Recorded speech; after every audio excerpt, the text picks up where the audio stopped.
last month na ngayon. So, yung pera ko, yung August 16 pa yun na send sa account ko. Hanggang ngayon hindi pa pumasok. So, nag-aantay ako. Nahiya na nga ako sa utangan ko. Kasi, nagtugan naman ako dito. Tapos, inaantay man yun. Kay may gamitan niya siguro yung pera niya yun. Hanggang ngayon, hindi pa dumating yung pera ko. Di ko alam kung ano nangyari yun. Sino dapat yung sisihin? Ako o kung sila nga nag-send? Hindi nila alam na may gamitan siguro ako kapera ngayon. Alangan ko naman yun, sigaw-sigawan sila. Kaya hindi nga, error nga ang nagalabas sa system nila. Naku, nahiya na nga ako sa utangan ko doon. Kasi may gamitan din siya doon ng pera niya. Pera niya yun eh. Siyempre, naghiram ka, kailangan mo yun bayaran, di ba?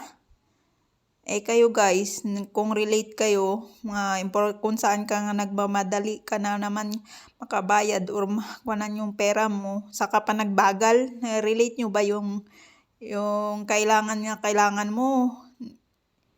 Doon pa talaga nagtatagal, ng tagal.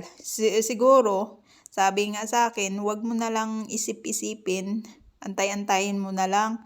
Ang tagal ko na nga inantay eh. Parang si forever ba, ang tagal kong nantay, matagal mo dumating, diba? Ang sabi nga nila, wag mo daw wag mong isipin, darating lang kuno yan sa iyo, diba? Yun di poga, darating naman. Darating ba yung magkaantay-antay ka dyan, tapos hindi naman, gumawa ka din ng panic mo, diba? Para dumating sa'yo, diba? Anin man yan, kaantay-antay mo kung andyan ka naman, nakatago ka naman, hindi ka naman lumalabas, diba? Yun ang sinasabi nila. Maglabas ka din minsan, kahit paminsan. Pero, ang kakatamad naman maglabas doon, diba?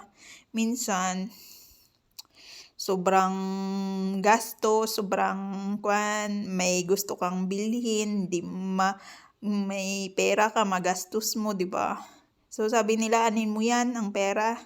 Diba? Sige. Subukan natin maghanap.